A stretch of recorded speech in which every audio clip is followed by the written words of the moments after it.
Ser podcast. Romería, la nueva película de Carla Simón, abre oficialmente este nuevo curso en las salas de cine. La directora vuelve a bucear en su memoria familiar en una obra poética sobre la generación de la heroína y del SIDA. Con ella hablamos en este episodio, comentamos las películas preseleccionadas para los Oscar, analizamos el resto de estrenos como El talento con Esther Expósito, lo nuevo de Spike Lee o la película georgiana April. Y en televisión hacemos balance de los estrenos de las últimas semanas y los que nos esperan todo este mes. ¡Acción!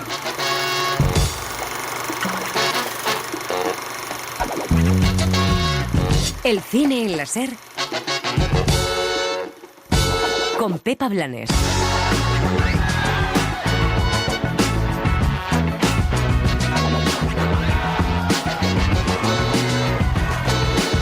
Ha quedado claro en este Festival de Venecia que el cine y la cultura no son una chorrada, ni el desengrasante de nada, ni el adorno de nadie.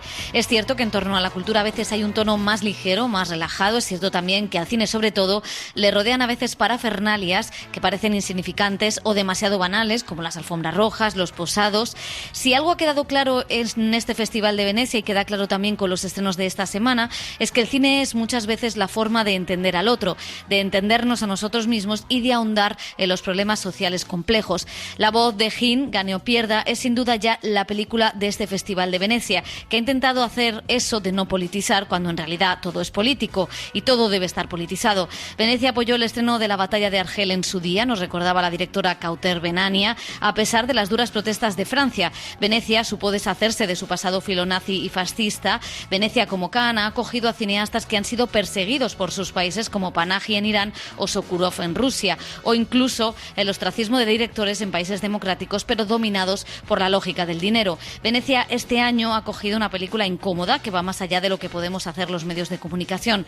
Las imágenes y el sonido de esa película no se olvidan fácilmente, no se les puede hacer scroll en las redes sociales, están ahí, permanecen en nosotros y nos llaman a tomar partido. Es cierto que no ha habido condena oficial del genocidio, pero el consenso en torno a esta película, que es potente en lo que cuenta, pero más aún en cómo lo cuenta, indica algo, indica que el cine no está muerto, que las películas siguen siendo relevantes y que incluso aquellas que no tienen estrellas detrás.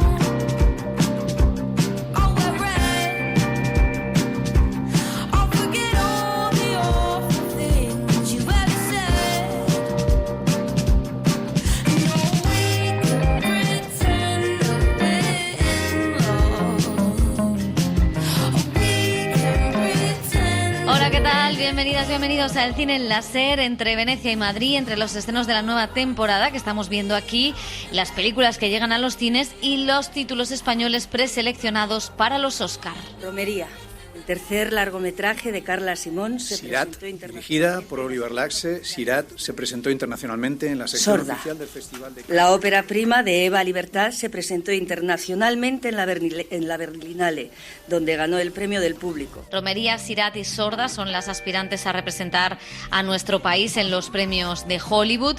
La candidata definitiva la vamos a conocer el próximo 17 de septiembre. José Manuel Romero, Elio Castro, ¿qué tal? ¿Cómo estáis? Hola, ¿qué tal? Hola. Bueno, a ver, favoritas. O primero queréis escuchar los argumentos que dan. No, a mí me parece que la terna representa bastante bien lo que ha sido, digamos, esta primera parte de la temporada del cine español. Es decir, son tres películas que han triunfado donde se han proyectado, en la Berlinale, en Málaga, en Cannes. Son tres películas potentes, cada uno con sus pros y contras. Si yo me tuviera que quedar con alguna, me quedaría con Sirat, porque me parece que es la que tiene más posibilidades, desde mi punto de vista, para entrar entre las 5 nominadas al Oscar. Que para mí eso es muy importante, porque el cine español en los últimos años, aunque ha tenido su presencia con Almodóvar, con La Sociedad de la Nieve, pero desde hace 25 años no tiene un Oscar, y entonces a mí me parece que cuanta más presencia de cine español en estas nominaciones finales, con la esperanza de que consiga un nuevo Oscar, me parece que eso es muy positivo para el cine español. Bueno, yo creo que es un poco el Día de la Marmota todos los años cuando sale esta terna, ¿no?, de las 3 preseleccionadas, que es esa división o esa dicotomía, ¿no?, entre cuál creemos que puede ser mejor película por valores cinematográficos, una opinión profundamente subjetiva aunque esté basada en argumentos cinematográficos, y la otra es a cuál le vemos más potencial en el recorrido, en esa larga carrera que son los premios en Estados Unidos, ¿no? Entonces, combinando un poco las dos cosas, yo coincido con Elio en que quizá Sirat, por el alcance que ha tenido, por indudablemente, como siempre decimos, la exposición del Festival de Cannes, que para Sirat y Romería ha sido fundamental. Sirat vino con premio, vino con muy buenas críticas en Estados Unidos, lo hemos comentado mucho Pepa y yo, que fue la película que en los pasillos estaba comentando todo el mundo, ¿la has visto, no la has visto, qué te parece, qué no te parece? Suscitó debates.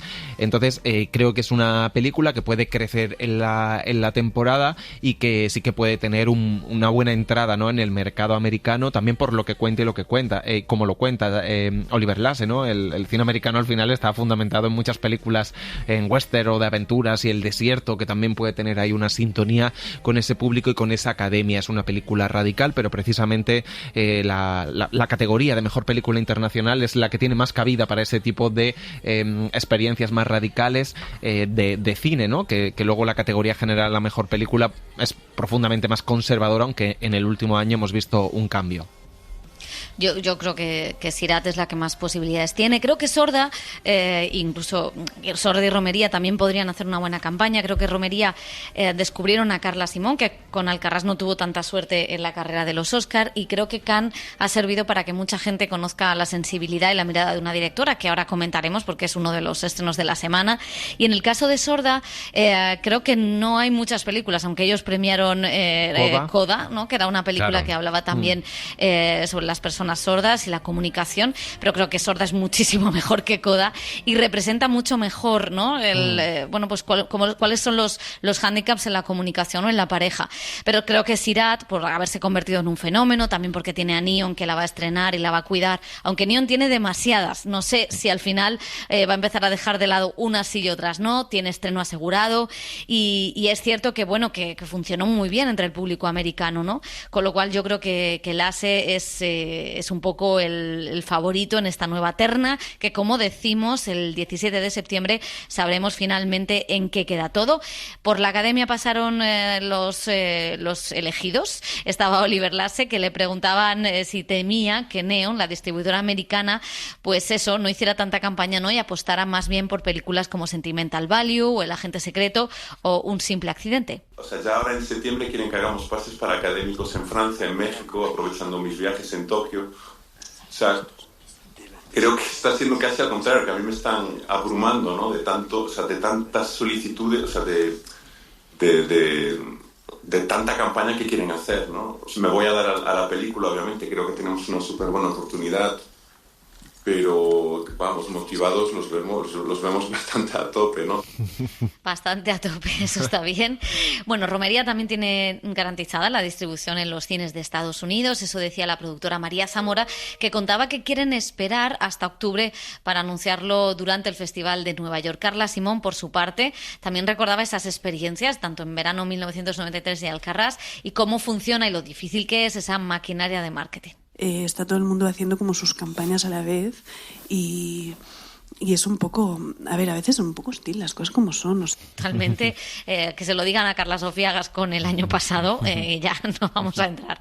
Y la nueva, la que debuta en todo esto también, es Eva Libertad, aunque Sorda es verdad que ha viajado mucho, desde Berlín hasta el Festival de Seattle, defendía que era una historia universal. Está funcionando bien y está conectando con territorio de todo el mundo por eso, porque es una experiencia lamentablemente bastante desconocida, pero a la vez muy cercana, o sea que se puede entender tanto a un nivel más racional como a un nivel más emocional. Y Romería, pues justo es el gran estreno, como decimos, de esta semana en los cines. ¿Tus padres vivían en el edificio que ves al lado, el grande? ¿En Toralla? Sí, una época muy chula además. Estuvieron 2 o 3 años hasta que tu madre se quedó embarazada. Tu madre quiso volverse sí o sí a Barcelona y ahí fue cuando se separaron. Eres igualita que tu madre. Calcomanías. ¿Sí? Los abuelos viven en Vigo. ¡Hola! En las afueras. Los visitaremos en un par de días. No lo sabemos como tal, pero yo siempre me imaginé que aquí es donde escondían a tu padre. ¿Qué? ¿No lo sabías? ¿Cómo que escondieron?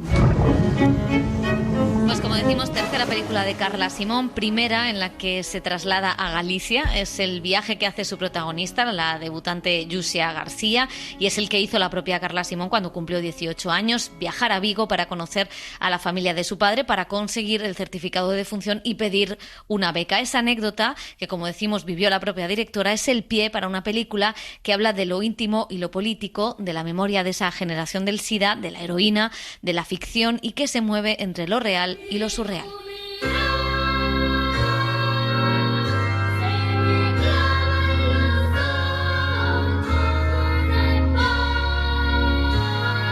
Todo parte un poco de darme cuenta de que no me acordaba de mi madre y de esa frustración, ¿no? De no tener recuerdos y de esa falta de memoria y también de la... Bueno, del hecho de que ellos no están para poderme contar su historia tampoco, ¿no? Y ahí fue donde empecé como a recopilar esas cartas que mi madre había escrito a sus amigas, la mayoría desde Vigo, pero algunas también desde otros sitios donde viajó. Y claro, para mí fue como la manera más directa de conectarme con ella, ¿no? Porque de repente la escuchas, o sea, ¿no? Una carta a tu colega es algo como que la escribes tal como hablas, ¿no? Y usa pues este vocabulario pues de gente joven en los 80, ¿no? Que ahora suena pasado de moda. Pero es como un poco un retrato generacional que cuenta pues su manera de vivir, su manera de entender el mundo, de de vivir Galicia también, habla mucho del tiempo, del paisaje. Ya, porque una mediterránea en Galicia pues es en lo que se fija. Te fijas, sí. Y de de su relación con las drogas, con el trabajo, con la gente, y me dio mucha información, la verdad. Y es verdad que está lo íntimo, las relaciones micro, atravesadas por muchas cosas, por la época, por el contexto, pero hay una cosa muy bonita en tu cine y es que siempre hay una dimensión política que no está subrayada, pero que va apareciendo, ¿no? Incluso en Verano, que quizás es la que menos la tiene, pero también había algo en ese duelo infantil. Luego, por supuesto, en Alcarrás quizás es la que más obvia refleja, ¿no?, la situación de los agricultores, pero en esta también, en esta hay un retrato político de una época después de la transición que marca una generación. Bueno, es que yo creo que todo lo personal es político, ¿no? O sea, al final vivimos en sociedad, vivimos en un contexto y siempre las cosas pasan por muchas razones, no solo las personales, ¿no? Entonces yo creo que de ahí viene que creo que está como, bueno, que es intrínseco, ¿no? Que va muy ligado cuando tú cuentas algo personal a terminar haciendo un retrato de una época, de un momento concreto, ¿no? Pero sí que es verdad que en el caso de Romería, yo en su momento pensé, ¿no? Realmente quiero hacer esta película, quiero volver a remover el pasado familiar y tal, y más allá de esa, ¿no?, del motor de esa frustración, de la falta de historia familiar, había la idea de que siento que es un periodo del que se ha hablado poco, ¿no? O sea, en el sentido de... se habla como de la parte luminosa, ¿no?, de la transición, pero también hay como una cara oscura, que es que fue una generación que tuvo la mala suerte de no tener mucha información pues sobre la heroína, por ejemplo, y de no saber nada, que luego aparecería el SIDA, ¿no? Entonces murió mucha gente y por el estigma de esas dos cosas, pues las familias lo vivieron con mucho dolor y eso nos ha llevado a un poco a silenciar, ¿no?, su memoria. Y yo creo que que eso también es memoria histórica de nuestro país, que es una generación muy clave, ¿no?, porque al final son los que pusieron patas arriba los valores conservadores de la sociedad española del momento, de todo el franquismo, de la dictadura, tal, y que no estaríamos donde estamos sin ese paso que hicieron ellos de romper absolutamente con todo, ¿no? Entonces yo creo que está bien, ponerlos en valor y sobre todo sin juzgar, porque creo que lo que tuvieron básicamente fue mala suerte, ¿no? ¿Y qué crees? Porque justo este año hay como muchas directoras y directores de la misma generación que estáis mirando a esa época en concreto. Está Julia Ducournau, que también estuvo en Cannes con Alfa, desde un género distinto. Alba Flores va a presentar en San Sebastián el documental de Antonio Flores, más centrado en la heroína. Está La misteriosa mirada del flamenco de Diego Céspedes, que también habla del SIDA desde otro punto de vista y todos con un punto también de mirar a la gente. Sobre todo lo que me gusta de los cuatro ejemplos es que no hay maldad o rencor, ¿no?, en la mirada. Es que es curioso porque al final, o sea, el VIH y el SIDA, ¿no?, es algo como que a nivel científico ha evolucionado muy rápido, ¿no?, porque ahora la gente puede convivir con VIH, pero a nivel social el estigma sigue ahí, de una manera distinta, pero sigue ahí. O sea, es como que vamos un poco lentos, ¿no? Y creo que son temas que volvemos a ellos de vez en cuando porque no están solucionados al final, ¿no? Porque aún no hemos hablado suficientemente de ello, ¿no? Y yo creo que hay algo también de nuestra generación de mirar hacia esto con la necesidad de no juzgar, ¿no? O sea, de entenderlo en su contexto. Porque hay algo que tiene el SIDA que es como que parece que has tenido que hacer algo malo para pillarlo, entonces hay como esa idea de castigo, cuando en realidad básicamente es una putada, ¿no? Y bueno, pues eso yo creo que sí que hay que, que hay que revisitarlo y sí siento que hay algo en este momento en el que estamos, supongo porque han pasado suficientes años, no lo sé, pero como que estamos volviendo a ello, ¿no? Y precisamente en esa época, ¿no? Hay creaciones, tanto películas, literatura, ¿no?, que quizá han mirado de una forma muy oscura, ¿no?, a los bajos fondos de esa época, y tú no, tú miras de una manera o buscas quizá una luz, ¿no? Eso era clave desde el primer momento, lo tenías claro que ese era uno de las metas o el punto de vista de la película. Sí, o sea, por un lado estaba en intentar no mirarlo desde un lado demasiado oscuro, pero también sin romantizarlo, porque de repente también es fácil decir que esta época fue muy bonita y no tener como esa realidad, ¿no? Pero yo creo que es mi mirada genuina hacia la historia de mis padres, ¿no? O sea, es algo... Yo siempre digo que... hay una frase de Truffaut que dice que las películas del mañana se van a parecer a quien las hagan, ¿no? Y yo creo que realmente sí, que las películas se nos parecen, y creo que era como imposible disociar mi mirada hacia mis padres de lo que realmente ha quedado en la película, ¿no? Si la película es honesta. Entonces, realmente sí que creo que se representa esta forma de mirar hacia arriba, que es aceptando su historia, ¿no? O sea, sin ningún rencor, o sea, y a mí me ayudó mucho cuando me contaron que mi madre murió de SIDA y mi padre también, que yo tenía 12 años, me ayudó mucho a entender que era una cosa de un contexto y de un momento, que no fueron los únicos, ¿no? Y eso sí, de repente, pues me dio como, ese conocimiento global que creo que lo colocó en un buen sitio, ¿no? Y luego hay una cosa que a mí me gusta mucho de Romería y que lo hemos comentado José y yo, que es, claro, hay una cosa que descubre la protagonista. Bueno, como hemos hablado mucho de Romería, no hemos contado un poco la premisa, y es una joven que viaja a pedir el certificado de defunción de su padre para poder optar a una beca, y conoce por primera vez a esa familia paterna en Galicia, ella es catalana, en un trasunto extraño de Carla Simón, que se parece un poco físicamente. Sí. ¿Se parece físicamente, tú crees? No sé si físicamente, mirada, porque no, algo. Pero sí que hay algo cuando ves a Yusia que dices, podría ser Carla de joven. A ver, o sea, evidentemente yo cuando la vi por primera vez me identifiqué muchísimo con ella por su esencia, o sea, por su actitud vital, ¿no? O sea, porque la idea era que hiciera ese viaje desde la curiosidad, no desde el conflicto, que es muy antinarrativo, pero me interesaba más, ¿no? Y ella tiene esa cosa, ¿no? O sea, como esa cosa de estar, no juzgar, mirar mucho, no sé. Sí, yo me sentí ahí como... Y luego también fue curioso porque le dije, ¿de qué tienes miedo? Y ella me dijo, de parecer tonta. Y esto a mí me dio una pista muy grande de que realmente había mucho más de lo que parecía, ¿no? Y que esto es una cosa que a mí ahora me pasa menos, pero de adolescente me pasaba mucho, ¿no? Yo también tenía ese miedo y fue también lo que me dio la pista de que podía hacer esta otra cara que tiene el personaje, ¿no? Que tiene dos personajes en uno, y sentí que trabajando podíamos sacarle esa otra parte, ¿no? Pues bien sacado. Pero encima descubre que esa familia pues tiene un estatus social diferente, ¿no? Y ese estatus social también condiciona cómo se ha tratado la memoria familiar, cómo se trató en su momento el tabú del SIDA. Esta cuestión de clase, ¿cómo ha sido enlazarla y jugarla? Bueno, para mí ha sido... muy interesante porque, claro, es un tipo de familia muy distinta a las que había retratado hasta ahora, ¿no?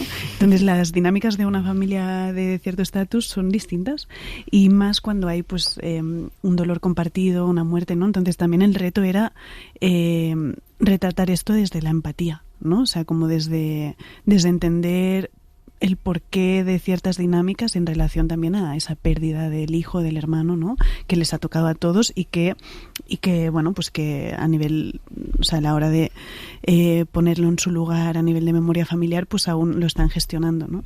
Y ha sido como interesante, igual como fue muy interesante también crear esa familia a nivel de casting, ¿no? O sea, como de encontrar ese elenco, que yo siempre intento que los personajes se parezcan a los personajes que he escrito, o sea, que los actores, sean profesionales o no, se parezcan a los personajes que he escrito. Y claro, esta vez, pues a lo mejor no todos se sentían totalmente identificados, pero sí que es verdad que los conocían, ¿no? O sea, como que había algo que en sus familias existen esa gente, o sea, como pienso, por ejemplo, en Miriam Gallego, que cuando improvisaba, claro, o sea, era una fuente de creatividad al improvisar, porque conocía ese personaje muy bien, ¿no? Y eso me parece interesante también cuando y de repente los pones juntos y se crean más o menos las dinámicas que uno espera, ¿no? Y luego hay algo también muy, muy interesante porque la película juega mucho con el misterio. Es ella, y como hacías un poco en Alcarrás, ¿no? Que vas abriendo esta cebolla que decíamos de personajes para ir conociendo a toda la familia, aquí también, pero ella no sabe a quién se va a encontrar, a qué tío, al abuelo. O sea, estás todo el rato esperando ese misterio. ¿Cómo ha sido ir con la protagonista, ¿no? Diseñando como ese misterio y que cada uno vaya completando o distorsionando la historia? Sí, bueno, para mí ha habido una cosa nueva en esta película en el sentido de que es el uso del diálogo. O sea, al final es una película sobre el relato, ¿no? O sea, sobre el relato del el que te cuentan los otros y el que tú te haces a ti misma, ¿no?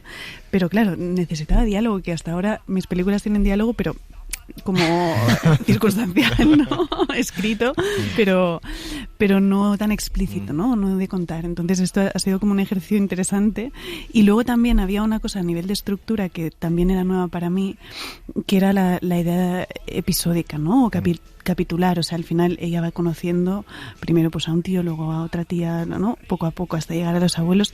Y esa idea también, viniendo yo de estructuras como muy libres, ha sido interesante. O sea, como, bueno, que había algo más de construcción de guión, creo, que lo que yo había experimentado hasta entonces. A la vez también es una peli más libre, porque luego llega un momento que, ¿no? Que llega la libertad en todo su esplendor, y ahí yo lo disfruté muchísimo, ¿no? Entonces, no sé, o sea, como sí, o sea, el tema de tratar el misterio fue mucho desde guión, pero y luego también por la premisa esta de que cuando uno intenta reconstruir un relato a través del relato de los otros es absolutamente imposible, porque la memoria es muy subjetiva y muy selectiva y cada uno te lo cuenta a su manera, porque luego también hay esa cosa que yo cuando le descubrí me pareció muy... Bueno, entendí muchas cosas, que es que cuando recordamos, no recordamos lo que pasó, recordamos la última vez que lo recordamos. Entonces hay una especie de juego del teléfono en nuestra propia memoria que vamos transformando también a nuestra conveniencia en relación a lo que queremos contarnos, ¿no? Y claro, entonces no es fiable. Y yo pensaba, es que no sería ni fiable si mis padres estuvieran aquí y me contaran lo que vivieron, ¿no? Entonces, ¿por qué no inventarlo un poco, no? Te clavaré mi guitarra, te aplastaré. Romería es un cambio en la carrera de Carla Simón, que debutó con Verano 1993 y que ganó el Oso de Oro en Berlín con Alcarrás. ¿Qué os ha parecido este salto, este cambio en el que del realismo vamos hacia otro lugar, Elio? Bueno, a mí me parece, claro, una continuación, digamos, de Verano 1993. Esa niña pues ha crecido y también va buscando respuestas, va buscando conocer a su padre en este caso. Me parece que es un viaje emocionante, me parece que tiene momentos muy, muy auténticos, ¿no? De esa chica que no conoce apenas quién es su padre, que se encuentra con muchos interrogantes que tiene que descifrar, la relación con sus abuelos. Me parece que la historia se le queda un poquito corta. Y luego hay un momento en el que a mí me sobra personalmente, que es esa recreación de la vida de sus padres en esos años 80, viviendo con la droga. En fin, creo que sin caer en la romantización total de ese periodo, sí que hay un poco de idealización, ¿no? de esos jóvenes, ¿no? de cómo vivían y de cómo experimentaron con las drogas, ¿no? Es una mirada muy crítica hacia la familia paterna, hacia sus abuelos. A mí me parece que es muy fría, pero me parece que les falta un poco también ese lado de comprensión, porque yo creo que muchas familias en los años 80 vivieron ese drama, sufrieron ese drama, y había que vivirlo en el seno de una familia, que no era muy fácil convivir con lo que era un drogadicto y un enfermo del SIDA.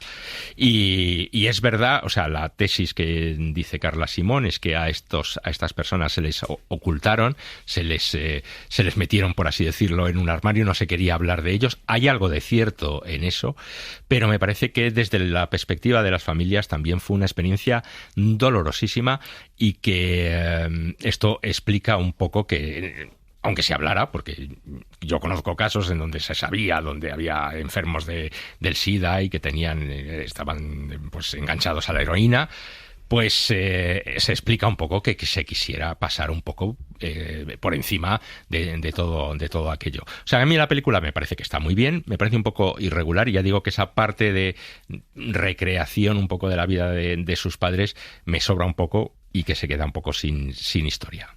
Pues fíjate que a mí es como una de las cosas que más me gusta de la película, porque al principio de verla yo decía, bueno, vale, muy bien, está muy bien contado, está muy bien Yusia, está muy bien el planteamiento, ¿no? Que me parece fantástico, a través de un hecho real que vive la propia directora, o sea, a través de lo íntimo, hablar de algo mucho que va mucho más allá, ¿no? Y que muestra un poco las dinámicas familiares y también una época histórica. Me parecía brillante y muy bien, pero en esa última parte es la que a la película le da otro aire que para mí las hace un poco más distintas de lo que habíamos visto de Carla Simón.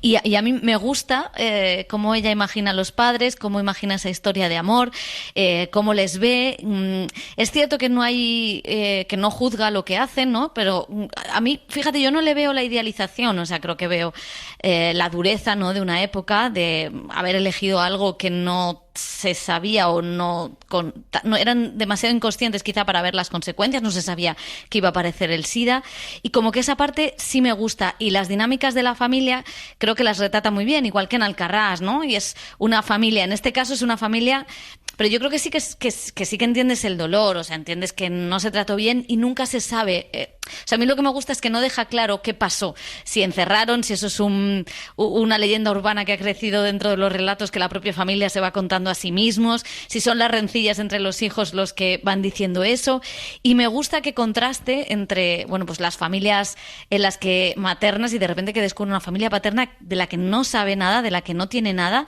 y que realmente pues ese abuelo, ¿no? Reparte el dinero, que a mí esa escena me parece fascinante, y luego el hecho de usar el cine para contar la memoria individual, pero también la memoria colectiva, ¿no? Yo creo...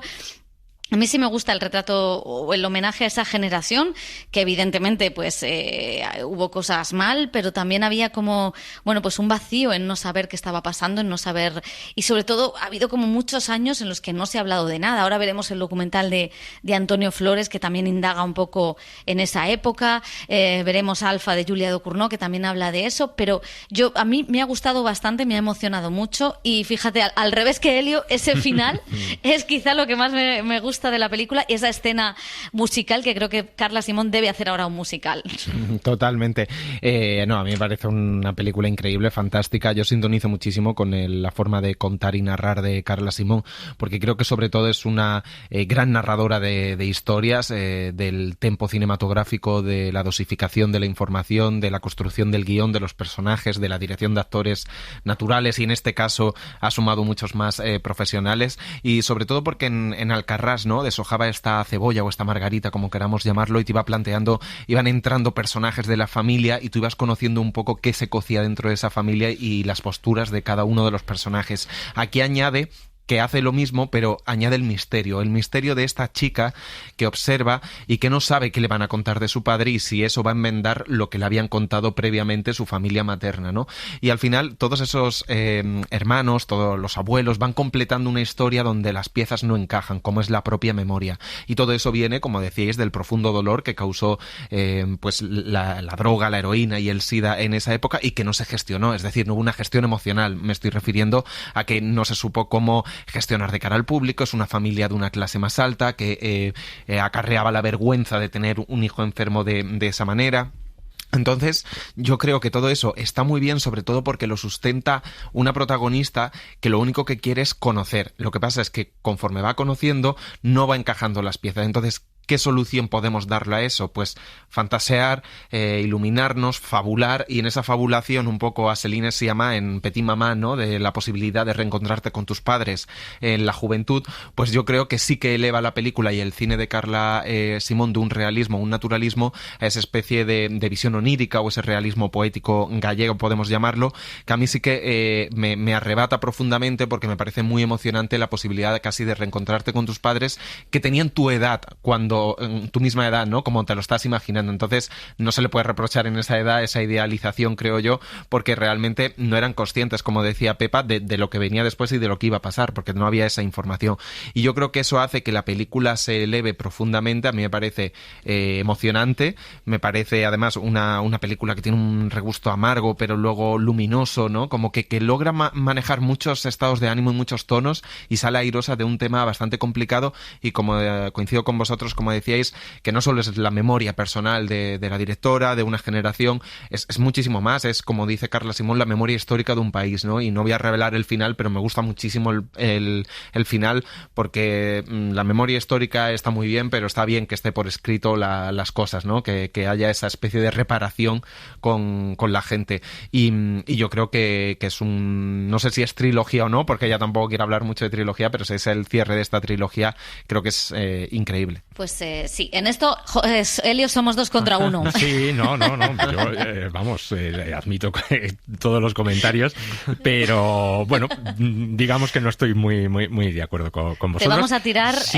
cuando vayamos en yate, te vamos a tirar al mar. Sí, no, pero sí que es verdad, a mí me parece que una cosa que el cine de Carla Simón, sobre todo en Alcarràs, era un cine más documental, con unos actores no profesionales, y aquí sí que noto que está un poco forzada la presencia de actores más profesionales, y no lo digo por Tristán Ulloa, que quizá es la cara más conocida, pero sí que está un poco más forzado la presencia de actores profesionales frente a ese cine que limita con lo documental, con el no cine, por así decirlo, con un cine muchísimo más realista, ¿no? Aquí se ve, me parece que está un poquito más forzado. Bueno, pues vamos con actores que tienen una cara conocida, miles de seguidores, como Esther Expósito, que protagoniza una película española también que llega a los cines esta semana, es El talento, de Polo Menargues, coescrita con Fernando León de Aranoa.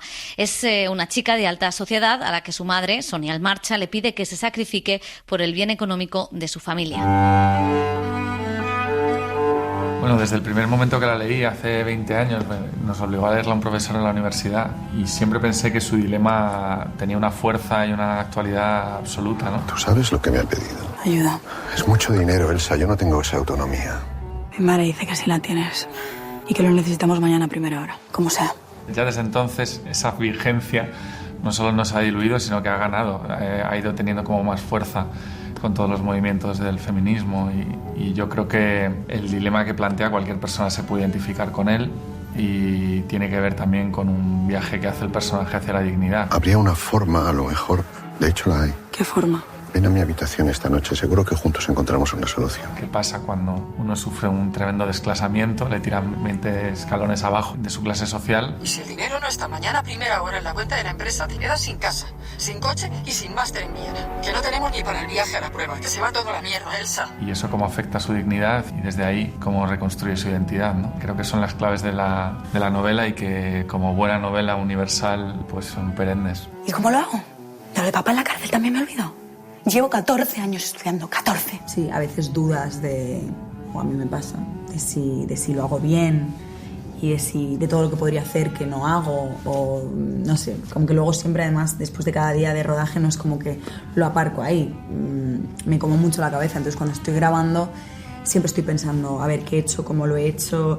Otro día se me ve una idea y digo, ostras, podría haber hecho esto. Soy muy mental, entonces también eso es complicado para el tema de la seguridad y la confianza en uno mismo. El mundo se está llenando de cobardes que huyen de la realidad. Y de cerdos que se aprovechan de ella. Yo no te voy a hacer nada, no te voy a tocar. ¿Me crees capaz? Cuanto más talento tiene un actor, más exigente es, más va a buscar en el set la excelencia. ¿Y todo el esfuerzo? ¿Todo el sacrificio? Hija, ¿y el talento? Yo creo que la autoexigencia, en este caso, por ejemplo, Esther es una persona muy autoexigente, ¿no? Y eso te hace también un poco estar tú autoexigente y implica al resto de actores y también Pedro, ¿no? Que cuando uno se mete en la escena dice, ojo, venga, aquí hay algo que está... Es un privilegio esta profesión y yo creo que cada plano y cada escena hay que defenderlos como si fuera la más importante de tu vida y en ese sentido lo comparto con ellos, ¿no? ¿Tú te desnudarías por dinero? Mucho dinero. Para mí la gente que es, no sé, mala compañera o tirano o egoísta o no sé qué, para mí es imperdonable, como decías, y me da igual el talento que tengas, me parece fatal. El talento o el éxito no puede justificar que vayas por ahí haciéndole la vida imposible a los demás o mirando solo, cuidando solo tu propio culo. Me encanta esa frase. Fan de Esther Expósito desde ya. Bueno, ¿qué os ha parecido el talento? Bueno, está basada en una novela de Arthur Schnitzler que tiene 100 años, porque se publicó en 1925, es algo así como una proposición indecente, la película de Demi Moore y Robert Redford, ¿no? De que serías capaz de acostarte conmigo por $1 millón, pues es una proposición, digamos, parecida la que le hacen a la chica, a Elsa, que interpreta a Esther Expósito.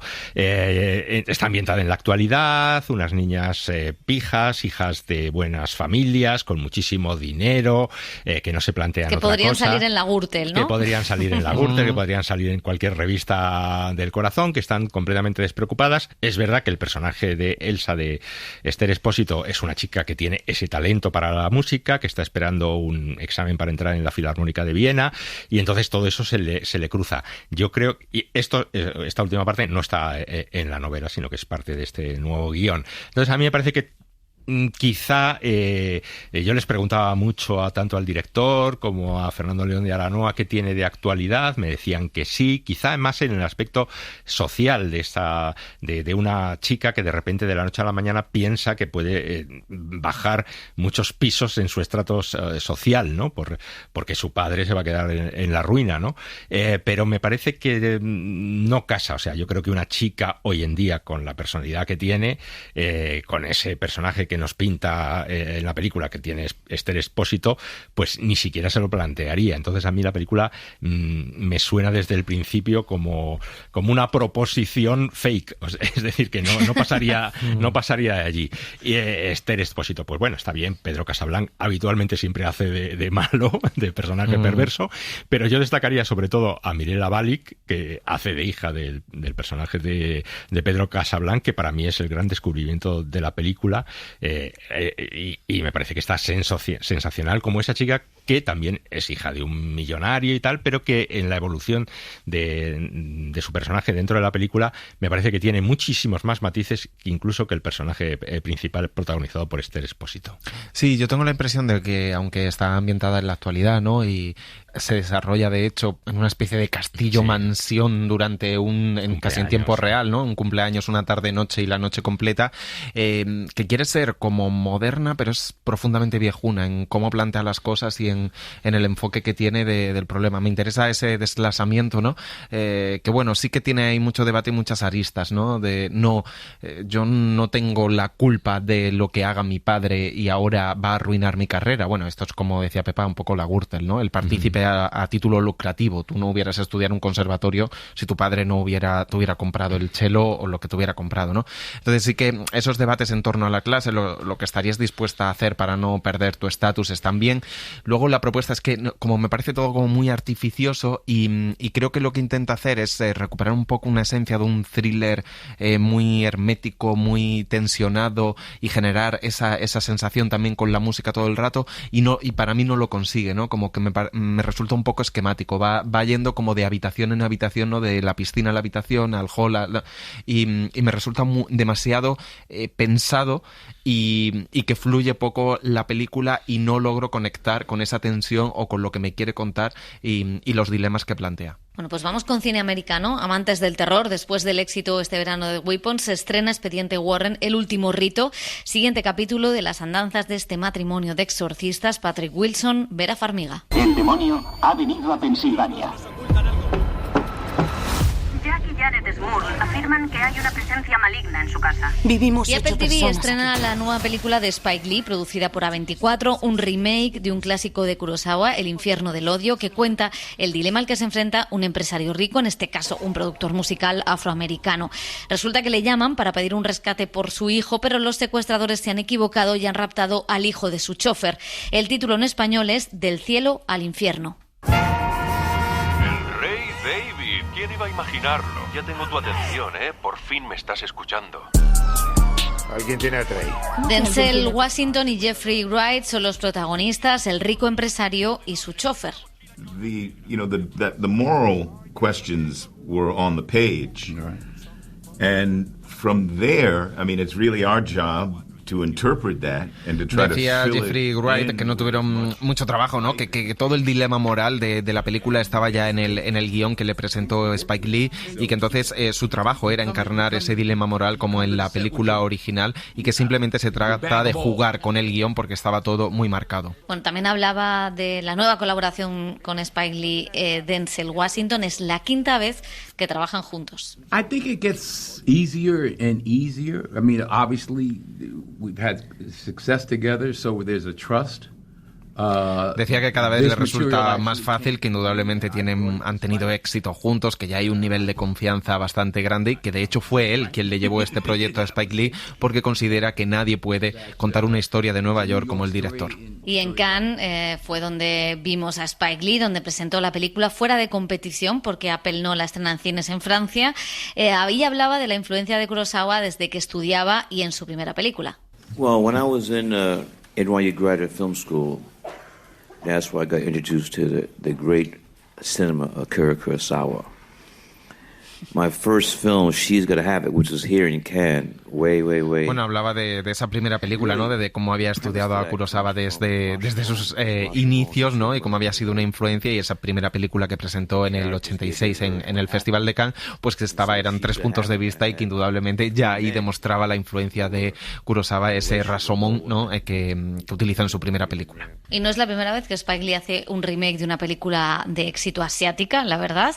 A mí sí me funciona el traslado de la historia a Nueva York, aunque me parece una película menor, con algunos momentos un poco sacados de tono, pero me encanta una cosa, sobre todo el inicio, cuando nos introducen la casa, menuda casa, de ese personaje rico que es Denzel Washington, a ritmo de una música apacible, tremendamente clasicorra, ¿no? Y cómo entra en un Nueva York que es el mismo barrio de Haz lo que debas, pero vemos toda la ciudad gentrificada y convertida en otra cosa, ¿no? Entonces me gusta mucho eso, me sobra la sobreactuación de Denzel Washington, me gusta la fiesta de Puerto Rico y creo que me quedo con el clásico de Kurosawa. Yo también. ¿Tenéis algo más que añadir? Pues coincido contigo que me quedo con el clásico, sobre todo porque aquí era interesante lo de trasladarlo a Nueva York y que sea un productor musical de éxito, no sé cuántos Grammys ha ganado, y que esté también entroncado con la música urbana que está surgiendo en Nueva York, y que cuente con la colaboración de A$AP Rocky, ¿no? Un artista de éxito que pone 2 canciones a esta película. Me parece bien, y la historia tenía potencial y el dilema moral. Mi problema con la historia es que convierte en héroe al empresario cuando en la película original no era en absoluto, tenía muchos dilemas y muchos problemas económicos, pero se resolvía de otra manera, ¿no? Como encontraban al culpable del secuestro, iba por otros derroteros, era la policía básicamente, ¿no? Y aquí como lo convierte más en héroe, y luego creo que es una peli que está mal montada, que tiene unos problemas de montaje enormes, y y tiene una música horrorosa que quiere ser como un thriller trepidante, pero con una música clásica que recuerda al original de Kurosawa en algunos momentos, como las persecuciones por el metro o el intercambio de dinero en el metro, con lo cual me ha decepcionado muchísimo. A mí me da un poquito de pena que una película de Spike Lee protagonizada por Denzel Washington solamente se estrena en una plataforma, ¿no? Con la trayectoria que hay y es con verdad los que en títulos. Estados Unidos sí ha ido a cines, pero bueno, aquí no ha encontrado su lugar, ¿no? Pero que eso, con la trayectoria de Spike Lee, con su colaboración con Denzel Washington, pues me da un poquito de pena que... Y es verdad que la trayectoria de Spike Lee, pues en los últimos años sobre todo, es irregular, ¿no? Pero yo creo que siempre se espera de Spike Lee pues esa visión un poco más, sobre todo crítica, ¿no? A la sociedad americana, a cómo...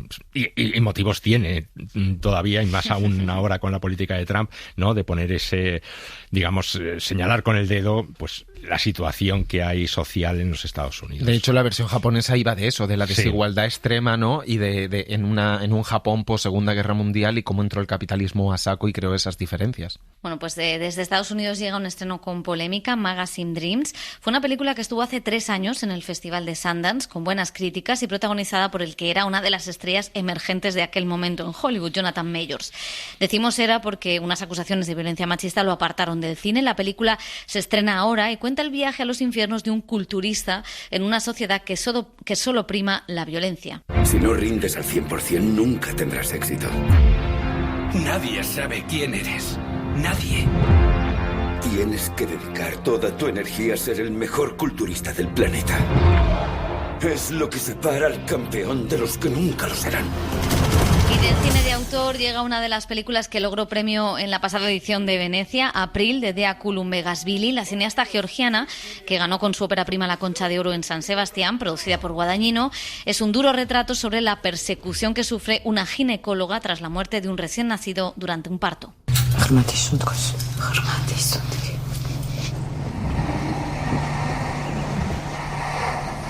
La directora decía el año pasado aquí en Venecia que la idea de esta película venía de la historia de su propia abuela cuando visitaba casas de mujeres.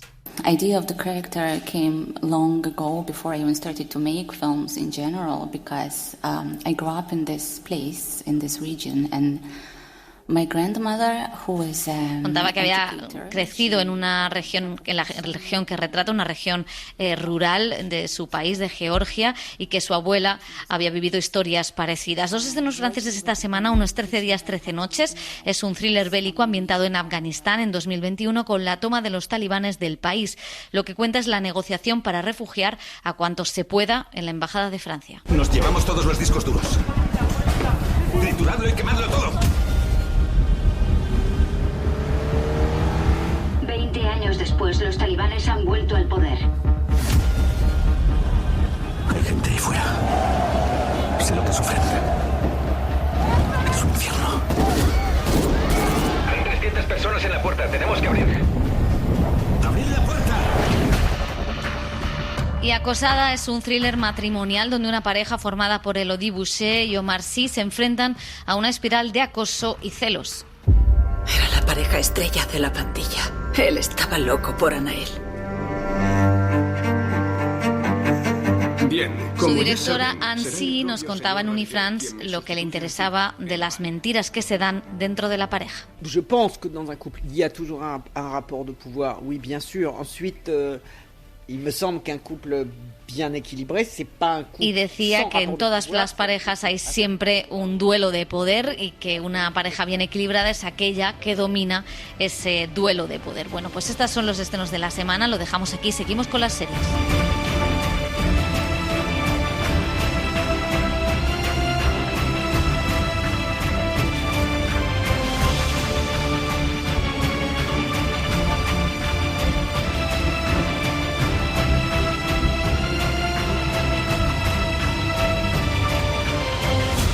El cine en la SER con Pepa Blanes.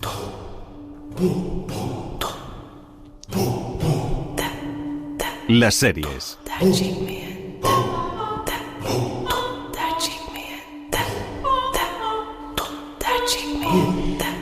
En televisión llega una temporada cargada de estrenos a las puertas de los Emmy. Dani Garrán, ya estarás haciendo horas extras para ponerte al día. Sí, tengo mucha plancha, Pepa. Tienes mala voz. mala voz también. Me ha sentado muy mal la vuelta al cole, lo tengo que decir. A lo mejor te ha sentado mal el verano. Pues no, el verano le sienta bien a todo el mundo, ¿eh? Y he de decir que escuchando esta música me he imaginado un poco a Dani y Amanda Seyfried en El testamento de Al Lee. Qué bueno. Sacudiéndose. Un poco sí. Bueno, vamos a ordenar un poco los estrenos que ha habido, los que vienen. O sea, vamos a centrarnos un poco porque la vuelta del verano nos ha dejado locos a todos. ¿Qué series tenemos que ver? ¿Cuáles son las imprescindibles? ¿Las más anecdóticas? Cuéntanos. Pues mira, antes de empezar con las series que vienen, creo que es necesario que hablemos de uno de los grandes estrenos de ciencia ficción. ¿Tú crees? Bueno. Ahora me contáis si lo habéis visto. Ha llegado en pleno agosto, pero no hemos hablado de ella y aún sigue en emisión, o sea que todavía no ha perdido actualidad. Es un gusto además ver cómo algunas franquicias siguen en plena forma. Hablamos de Alien, cuya serie de televisión que se llama Planeta Tierra se puede ver en Disney Plus y sigue respetando la estética y los códigos de la franquicia iniciada por Ridley Scott hace ya más de 4 décadas, pero sobre todo, las múltiples secuelas, ¿no?, que crearon un universo propio más allá de la historia de terror protagonizada por Sigourney Weaver. El creador de esta serie es Noah Hawley, ya le dio una vuelta de tuerca a los universos de Fargo en forma de serie y lleva a Alien a la televisión para explorar aspectos que han sido desatendidos en las películas, que no tenían respuesta, con algunas preguntas como ¿qué gobierno hay en el futuro en la Tierra? Bueno, antes había algo llamado gobiernos. La gente votaba para elegir a quienes tenían que tomar decisiones, ¿vale? No funcionó. Así que 5 corporaciones tomaron el control y, por lo visto, lo arreglaron todo. Ahora colaboran gestionando las cosas. No faltan los aliens de siempre y otras especies a conocer, pero también nos encontramos con empresas capitalistas, ojo Pepa, que quieren controlar el mundo en el año 2120 en nuestro planeta, donde los cyborgs y los humanos coexisten con los híbridos, un nuevo modelo tecnológico que son robots dotados de inteligencia humana para llegar a la ansiada mortalidad. Como hace la buena ciencia ficción, Alien siempre ha utilizado la fascinación por el futuro para hablar de capitalismo, maternidad o teología. Ahora, a través de un grupo de niños humanoides, incorpora la identidad y el libre albedrío a sus preocupaciones de los temas principales. La unidad que usted cree que es su hermana es propiedad de la corporación Prodigy. Es el prototipo de un producto transhumano que, una vez perfeccionado, nos permitirá alcanzar la inmortalidad. Es el siguiente paso de la evolución entre nuestro pasado animal y nuestro futuro transhumano. Bajo ningún concepto podrá usted llevársela a casa. ¿Le queda claro? Sigue siendo un ser humano. No. Claro que no. Y bueno, Ridley Scott, como ya hemos dicho, sigue presente como productor en la serie. Seguramente estará contento y también su cartera, porque hay que decir No te que, creas, ¿no? no tiene muy buen Es un mano rota. Pues la continuación de Blade Runner, de otras de sus películas en formato miniserie, llegará el año que viene. Hablaremos de ella a Prime Video con Michelle Yeoh y Hunter Schafer como grandes protagonistas, así que a ver cómo lo hacen. A ver cómo lo hacen. ¿Qué es lo que te ha gustado de este Alien? Que es verdad que hay mucho run, hay mucha más gente como tú, no estás solo en el universo. No estoy solo. Bueno, pues que yo creo que como ya te digo, más allá del Alien que aparece a mitad de los capítulos y asusta un poco a los protagonistas, creo que lo más importante que tiene es que es una verdadera serie de ciencia ficción muy bien montada, muy clara con lo que quiere decir y sencilla, que no todas pueden decir lo mismo y que algunas nos perdemos mucho, ¿no? Creo que presenta una distopía muy real, con esas grandes corporaciones que controlan el mundo en lugar de los gobiernos. Creo que todos nos podemos imaginar algo así dentro de 100 años. Da bastante miedo y que aborda pues temas tan interesantes como pues eso, como de la identidad, como de quién son los robots en el futuro, si van a dejar de pertenecer a sí mismos y pertenecen a las empresas a los que les ha creado. Y bueno, creo que lo hace además con una estética muy cuidada, muy acorde con esas películas de Alien de toda la saga, y creo que los fans también se pueden sentir muy identificados con ello, y que bueno, también abre otras vías a este universo de las películas, con nuevas criaturas, nuevos bichos que salen por ahí por las naves, Me parece una saga que tiene mucho futuro. Bueno, esta ha sido tu serie del verano. José, no sé si tú Sí. has tenido alguna, yo no. Este verano no he tenido nada, He hecho no una tengo nada. dieta estricta de series Pues y ya de os podéis poner películas. las pilas, ¿eh? Y bueno, pues lo que venga vendrá, paso a paso. Pues vamos a eso, a lo que tiene que Vamos venir, a eso. a esos estrenos que van a llegar estas próximas semanas y que ya tenemos que ir apuntando para que a José y a mí no se nos pase. Sí, porque vamos a tener un otoño de muchos estrenos. El primero llega ya mismo, llega este lunes, el nuevo thriller de HBO, se llama Tusk, está protagonizado por Mark Ruffalo como un agente del FBI que tiene que poner fin a una oleada de robos violentos en los suburbios obreros de Filadelfia. Su creador es Brad Inglesby, que en su anterior serie, Mare of Easttown, ya nos contó a través de una magnífica Kate Winslet una historia donde la criminalidad irrumpía en la vida cotidiana de un barrio obrero. Apuntad en el calendario porque será una de las series de las que más hablaremos esta temporada. Ha habido una oleada de allanamientos. Me han pedido crear un grupo especial. ¿Ahora? Kaz, ahora No me tengo viene alternativa. A continuación, el parte del plan. KYW.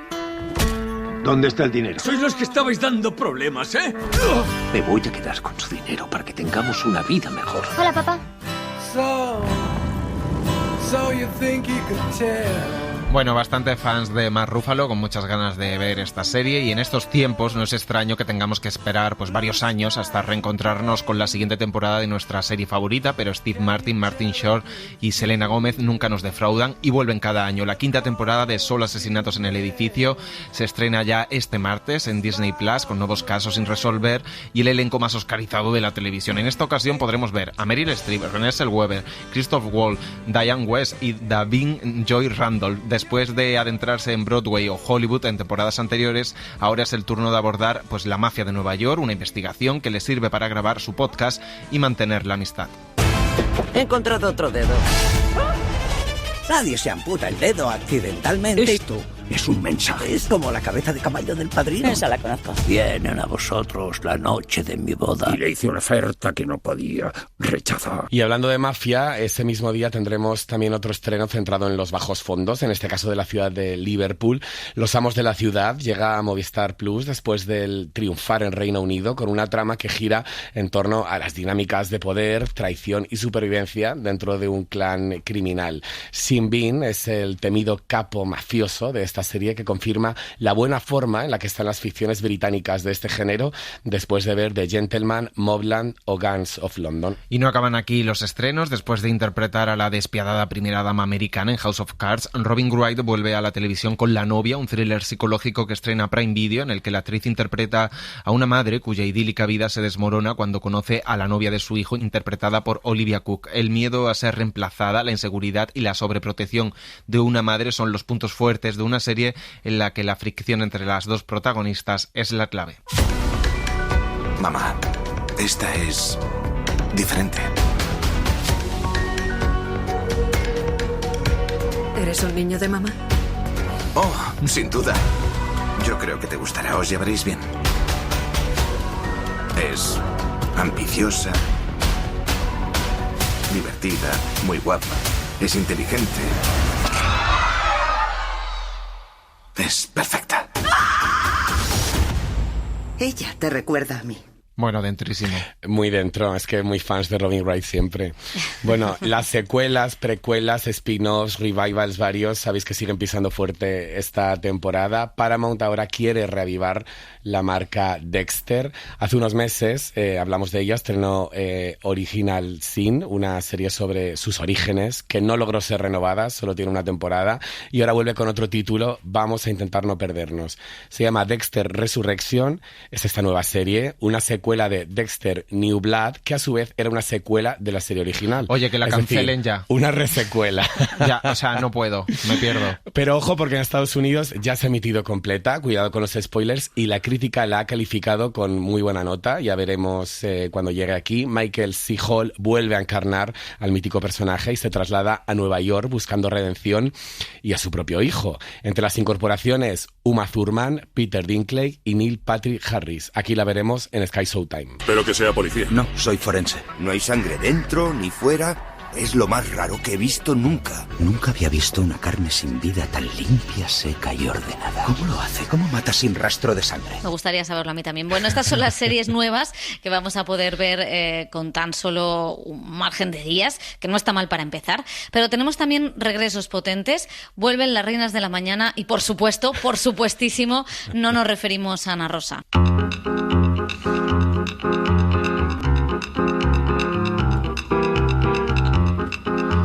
Me encanta porque Dani se estaba riendo de haber puesto eso en el guión. O sea, no, antes de que lo dijeras. Me echa a mí la bronca. Exactamente.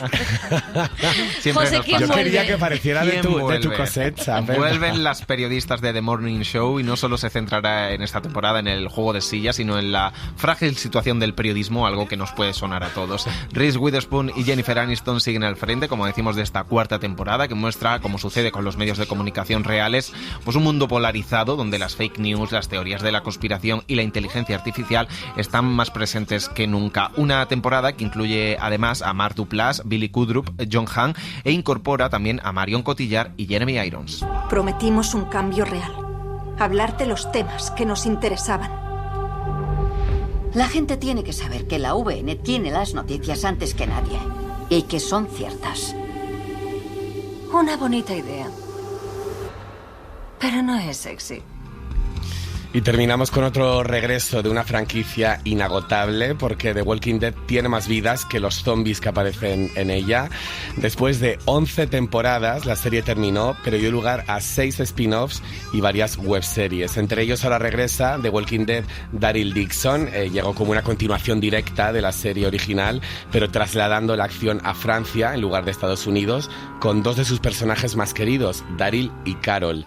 Y como novedad, la acción se traslada ahora en la tercera temporada al norte de España, con Eduardo Noriega y Óscar Jaenada acompañándoles, y la semana que viene os cuento más de esto. ¿Qué estás haciendo? Como una pequeña promo, ¿no? Para enganchar a los oyentes. Un cebo. Pues con todos estos estrenos de series los apuntamos y la semana que viene nos metemos con los zombies. Gracias, chicos. Adiós. El cine en la SER con Pepa Blanes. March on.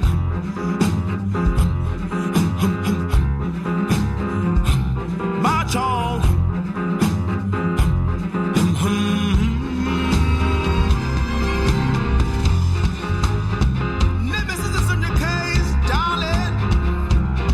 Next time, treat us the way you want to be treated. Otherwise, you get your punishment. And life ain't a bitch. Nemesis is.